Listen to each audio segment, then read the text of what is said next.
చేరుతున్నటువంటి మరి కార్యక్రమానికి ముఖ్య అతిథి చేసిన జీవిరెడ్డి గారికి ఈరోజు ఈ కార్యక్రమంలో ఏదైతే కాంగ్రెస్ పార్టీ విధానాల పట్ల ఆకర్షితులై మన జీవరెడ్డి గారి నాయకత్వాన్ని బలపరచడానికి విచ్చేసినటువంటి మా వరద శ్రీనివాస్ గారి సభ్యుల చిరంజీవికి నేలం బాబు గారు ఆయన మిత్ర బృందానికి కాంగ్రెస్ పార్టీ మా అందరి తరఫున స్వాగతం సుస్వాగతం. ముఖ్యంగా ఇప్పుడు మీ యొక్క రాక వలన ఈ ప్రాంతంలో కాంగ్రెస్ పార్టీ మరింత రాజకీయంగా ఏ పార్టీ కానీ వాళ్ళ పార్టీల గురించి మాట్లాడుకోవడం సహజమని చెప్పంటున్నాయి. కానీ మనం ఆలోచించేయాలి, వీళ్ళ దేశంలో ఏ రాజకీయ పార్టీ ప్రజాహితంగా రైతాంగానికి సంబంధించే కానీ, రైతు కూలీలకు సంబంధించే కానీ, నిరుద్యోగ యువతకు సంబంధించే కానీ, దళితులు, బలహీన వర్గాలు, అల్పసంఖ్యాక వర్గాలు, మహిళల ఆడబిడ్డల సంక్షేమానికి సంబంధించి పాటుపడగల రాజకీయ పార్టీ ఏది మనం ఆలోచించాలి.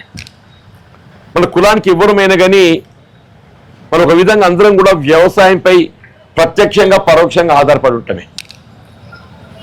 అందరికీ ఒక విధంగా వ్యవసాయం అనేది వృత్తి అనే కంటే అది ఒక ఇతివృత్తి అని చెప్పంటున్నా. అది వ్యవసాయం అనేది ఇవాళ దేశంలోనే అత్యధికంగా ఉత్పాదక రంగం వ్యవసాయం అని చెప్పంటారు.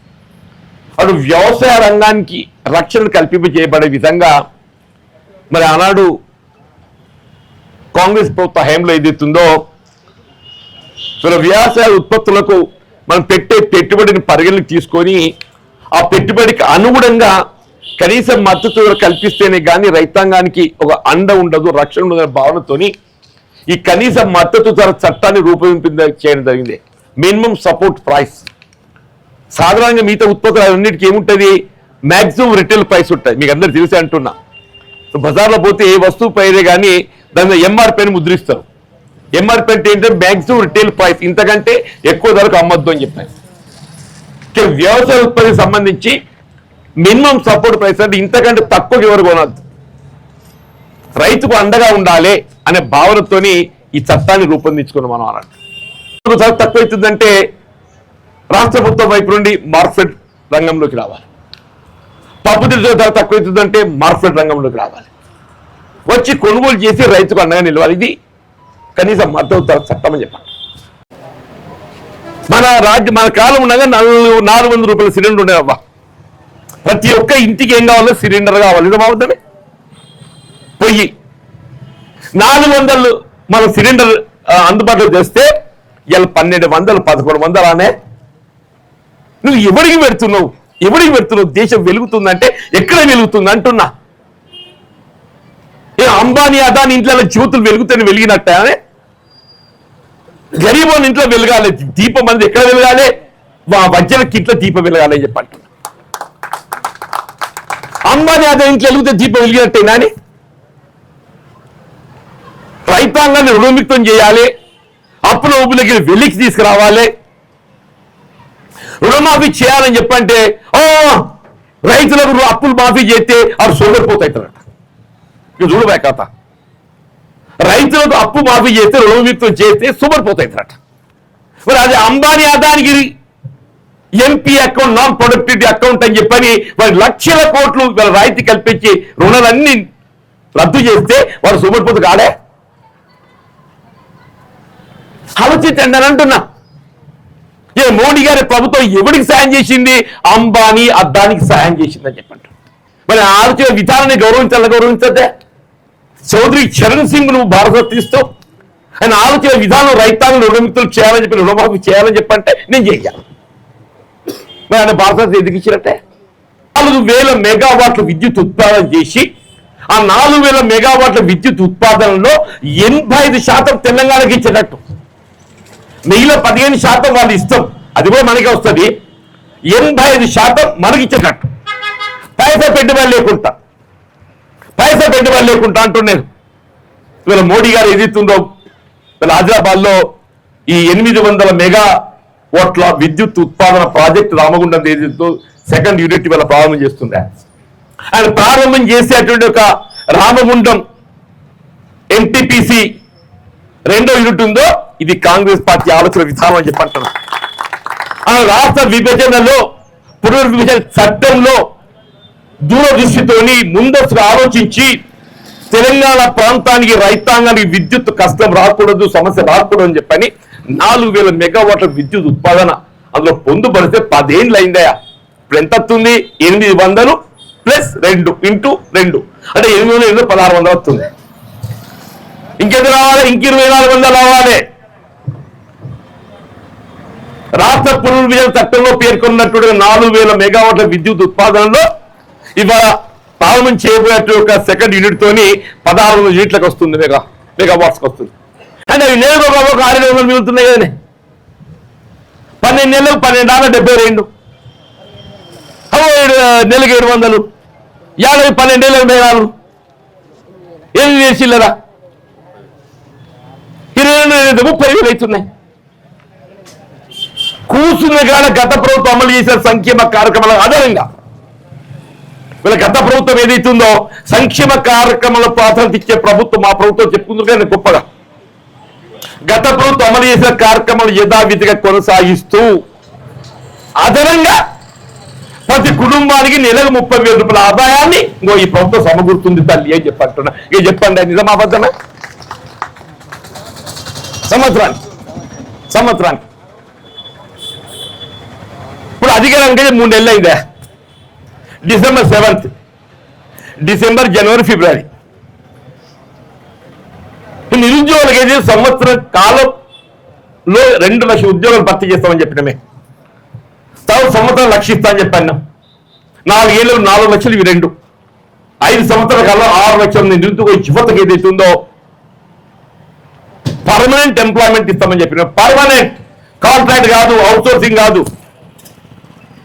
ఇదే గత ప్రభుత్వం కేసీఆర్ గారు ఏదైతుందో అది ధైర్యం జాలక ఆయన ఇంట్లో 4 నౌకర్లు కావాలి, ఆయనకు కావాలి, ఆయన కొడుకు కావాలి, ఆయన బిడ్డ కావాలి, ఆయన అల్లుని కావాలి, సరుగుని కొడుకు కావాలి.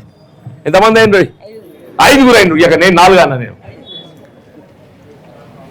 ఆయన ఇంట్లో 5 నౌకరు కావాలి. గరీబోళ్ళు ఏ ఉపాధి లేక చదువుకొని ఇంటి మీద భారమెత్తుడు కన్న తల్లి గుండె కుప్పడైతున్నాడు. పొలని విడిస్తలేడు.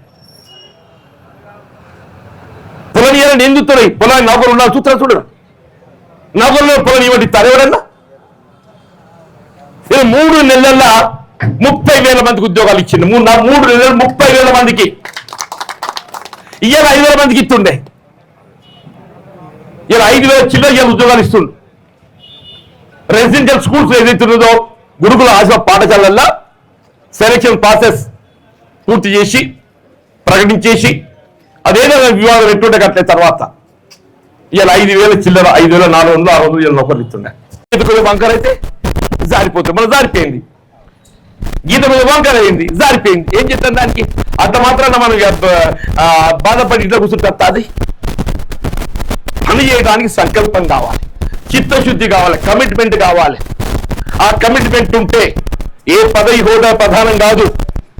నీకు ఆలోచన సేవ చేయాలని సంకల్పం కావాలి చెప్పంటున్నా. నేను చెప్తున్నా, నా సేవ చేయాలని సంకల్పం ఉందని చెప్పంటున్నా.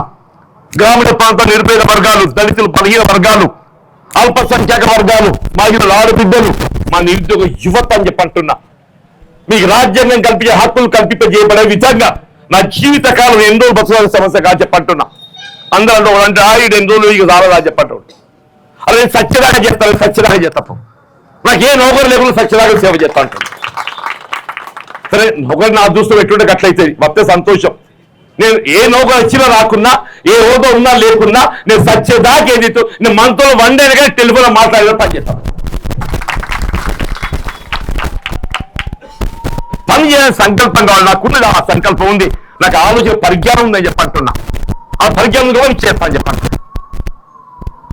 దయచేసి నిజంగా అంటే మిత్రులు వాళ్ళ ముందుకు వచ్చేందుకు ఏదైతే అన్న ఇక్కడికి వస్తే అందరితో మాట్లాడినట్టు ఉంటుంది. ఇంటికైతే కూడా కన్వాలు కప్పుకోవచ్చు, అది వేరు విషయం. కానీ ఇక్కడికి వచ్చి మా బీటి బజార్ అంటే రైతాంగం ఇక్కడ అనిపిస్తుంది. మన ప్రాంతంలో ఏదైతుందో కాంగ్రెస్ పార్టీ బలోపేతం కొరకు మీరు ముందుకు వచ్చింది. మరొకసారి మా యువకులను, మా యువమిత్రులను అంటే మీరు భద్రశ్రీను, చిరంజీవి, పాల్ కాకుండా ఇంకా అందరూ కూడా ఇంకా మిత్రులు అందరూ కూడా వచ్చి అందరికీ హృదయపూర్వక స్వాగతం చెప్తూ తాత బొమ్మకు దండ పెట్టుకోయి బాబు శ్రీకాంత్, మంగి అఖిల్, మంగి నిఖిల్, పల్లికొండ నరేష్, జుంబర్తి శ్రీకాంత్, కామర్ ప్రవీణ్, కామర్ విజయ్, శివాజీ, నరేష్, అక్బర్, జలజ బీసీ కమిషన్ జిల్లా అధ్యక్షురాలు Uday, Sagina Narender, Kuppa Raju, Kamalakka, Boragala Gangadhar, Najeeb, B Rajagopal, Sameena Vamshi, Arun, Babu, Shankar, T Edukondalu, T Peddanna, Adinarayana, Anantula Harish, Haimad, Arumula Madhu, Punarab Gavaskar, Kallapalli Kailas, Boddupalli Pavan Kumar, Budarab Dharmaiah, Komareddy Manoj, Anil, Birpur Ganesh, Bujja Mahesh, Birpur Naveen, G Ramesh, Abhilash, చిక్కుల హర్షిక్, చిక్కుల కౌశిక్, జక్కుల రాజు, నరేష్, ట్రాక్టర్ యూనియన్ సభ్యులు అందరూ,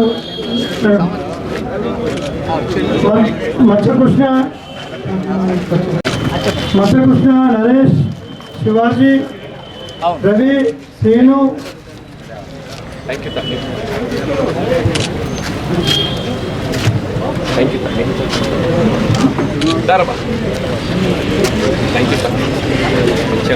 చంద్రశేఖర్ కుమార్, ఫోటో దిగుదాం బాబు కొంచెం వెంకట కొంచెం వెంకట అన్న కొంచెం రండి వెంకట